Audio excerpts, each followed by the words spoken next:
Hello, welcome to our YouTube channel. Today we are going to put floating shelves in this alcove.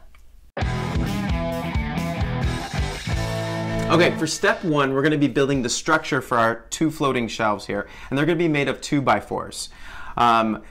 You can build these a number of different ways. We're going to go ahead and cut them to length after we take our measurements here, and we're going to screw them together with 3-inch screws. Now you can also use a framing gun and nail them together, but I think screws give it a little bit more strength, and you don't require additional tools. Yeah, so we're gonna obviously move the camera and go cut things down for you, but the one thing I wanted to point out was, especially in older homes, the wall width here is not going to be the same as the wall width like an inch down. So when you take your measurements, I would take a few and just really make sure, because you want it to be nice and tight. So, all right, you ready to go make some cuts? Let's do it. All right.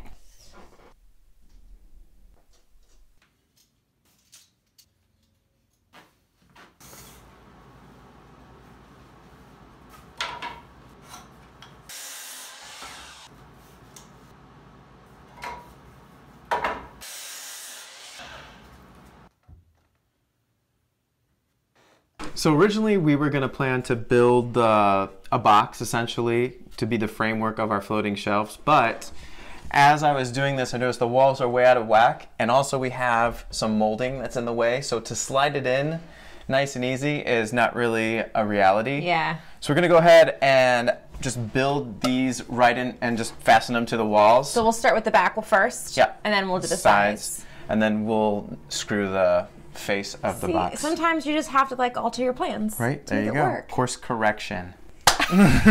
We're smart.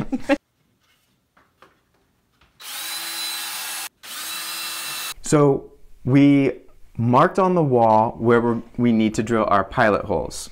And I did just use a regular drill bit for that, and we drilled right through the piece of wood. And then we're going to take a lag shield, which requires a 1/2-inch masonry bit, drill bit. And we're going to go ahead and where the bit originally marked on the wall, we're going to go ahead and just drill them about 2 inches deep.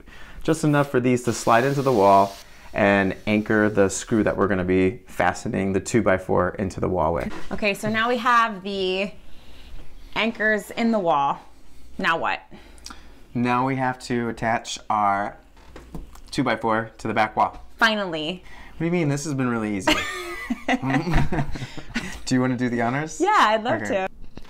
When we went to Lowe's, the longest lag bolts that I found was 2 inches and a quarter. And really I want the bolt to go into the brick approximately 1 inch. So since the 2x4 is 1.5 inches, 2.5 inches is ideal. But a great solution for that would be just to countersink into the stud itself, which is the larger hole you see around the bolt. That gives it a little bit more depth into the brick and holds it tight.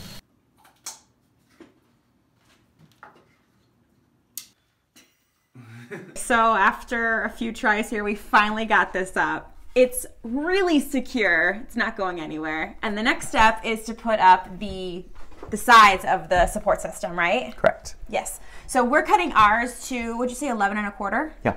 We want to leave enough room for the front 2x4 that's going to complete the support system. Plus, we're adding like a poplar facing. Correct. To the front of the shelf. That's 3/4 inch thick. That's 3/4 inch thick. So obviously your measurements are going to be different depending on what your alcove looks like. But we want to make sure we clear the molding here, but make sure the shelf is still deep enough to hold all the fancy baskets that are in my head. Now you can build all 3 sides together and then install the shelf. I'm going to go ahead and just do the sides individually and then attach the face, just because sometimes you might have a little bit of a gap if you build one solid unit. This is going to be toggle bolt with a 1/4 inch toggle with 2 1/4 inch toggle bolts on each side, and these are going to hold like 80 pounds a pop. Because they're 1/4 inch, I'm going to use a 1/4 inch drill bit to drill a pilot hole through our side shelves. But I'm going to put a block underneath it so I don't drill into the floor. Also just going to measure the approximate center, which is about 1.5 inches. Since these are 1 3/4 inches, since this is a 3.5 inch 2x4. So now let's get this on the wall and make sure it's level before we make our marks. All right. So if you got a 6-inch level or Whatever works in the space, fantastic. Just gonna line this up, make sure that it's level, and hold it in place. And you're gonna take your drill, the same drill bit, and just mark on the wall where we wanna put our toggles. All right, so now that we have our 2 holes marked on the wall, I'm going to take a 1/2 inch drill bit and we're going to screw 1/2 inch holes for the toggles themselves.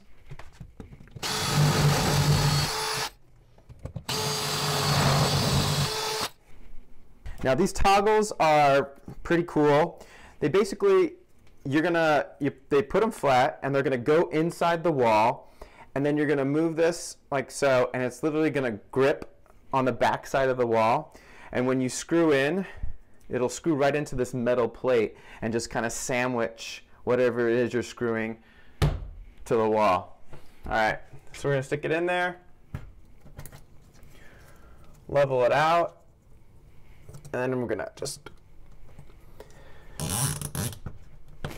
zip it in place, and that will hold it in place so that when you're ready to screw in, you just screw right into that metal bracket that's behind the wall there. Now these plastic pieces, they're just gonna break right off. Same process. So because we're going through 1.5 inches of 2x4 and then about 1 inch of old school plaster wall, these screws are just a little bit too short. So what I'm gonna do is I'm gonna countersink this block again. We're gonna go about 1/2 inch into the block itself, but you're still gonna have a good solid inch of wood to hold it to the wall. All right, so now that we countersink the screws, we can go ahead and just secure it to the wall. Now once they're snug, you just take a regular Phillips head screwdriver and just tighten it and make sure it's super tight. Now Sarah gets to do the other side.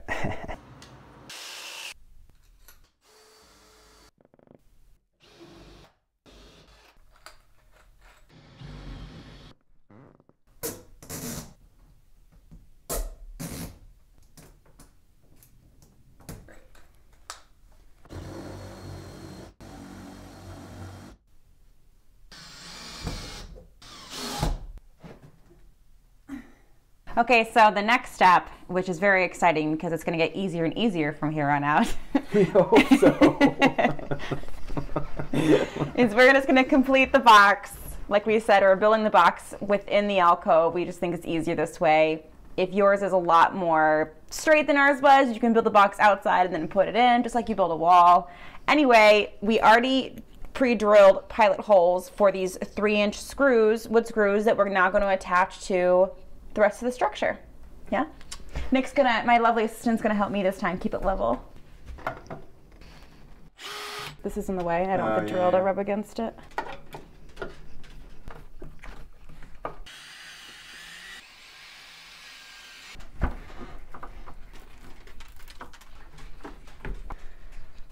Oh yeah?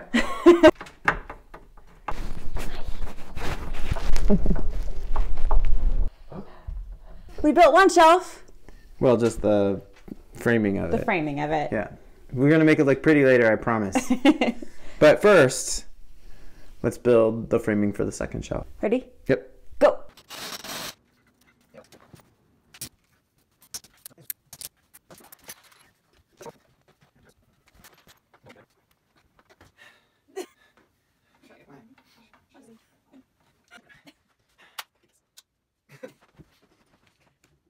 Okay, so we finally have both structures secure to the wall. Nick did the pull-up test. You don't have to put it through the pull-up test. Next, we're going to have to cut our 1/4 inch ply to clad these top and the bottom of each of these shelves. So we took measurements already, but we did like both sides, both fronts, because everywhere is going to be different. In this these nook walls. is old plaster wall, so nothing's square, it's totally wavy, which is why we didn't build the boxes and then just slide them in. We had to actually build them inside the nook themselves. Right. So we'll go draw on the plywood, the measurements. We'll cut to size. We'll sand it down, and then we'll stain it before we go ahead and install. Okay. All right, let's go do it. Great. Okay, so now's the fun part. We got 2 coats of stain on our veneer paneling, and now we need to attach them to the 2x4s that we framed in the wall. I'm going to use a 22 gauge nailer. The reason I like this is because it's not going to leave a hole that's going to need to be filled with wood filler and then restained. It's going to be quick and easy. All right, let's see how it turns out.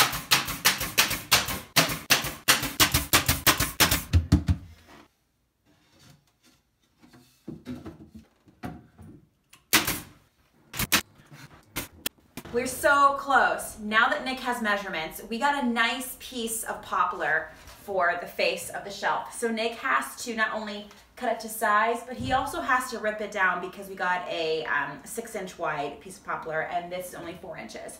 But that should be pretty easy. We'll cut that down to size. I'll then sand it down nice and smooth. I'll also apply 2 coats of stain just like I did the shelves. The variation between the poplar and this plywood in relation to the stain color shouldn't be too bad. I'll let you know how that turns out. And then once we get that fixed on, it's pretty much done.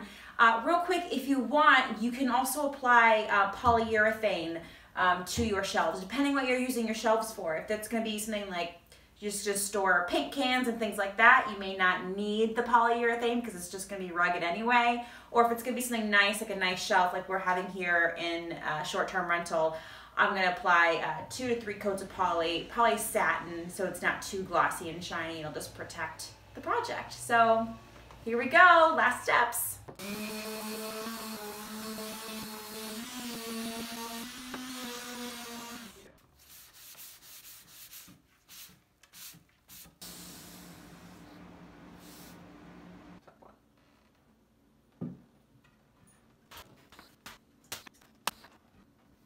So now that we nailed our poplar faces to the shelving with the 16 gauge nailer, we're going to go ahead and have to fill those holes up. I'm going to use some wood putty that actually matches our stain. So it'll make it much easier when we go to poly everything and you won't even notice the holes. All right guys, we are done. We did it.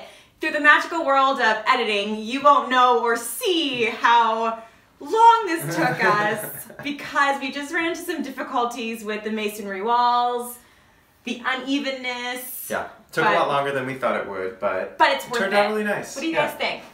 I'm gonna put some towels up here in baskets for our Airbnb guests, and I think it's a nice updated. Yeah. It's nice because it's the exact same finish as all of the baseboards and trim in the apartment, so it does feel and look like a built-in. Yeah, and for the cost of some 2x4s, plywood, and a little poplar beam or board. Super inexpensive. Yeah, really inexpensive. You can do it anywhere in your home. So let us know if you do. Yeah. We want to see. If you haven't yet subscribed to our YouTube channel, we ask that you please do. That means that you're going to get automatic updates on when a new video is released and you can see us in action. Yeah! Give me girls. Look at those teeth. Look at those teeth. You're going to put my mic on, I'll put yours on. Gross.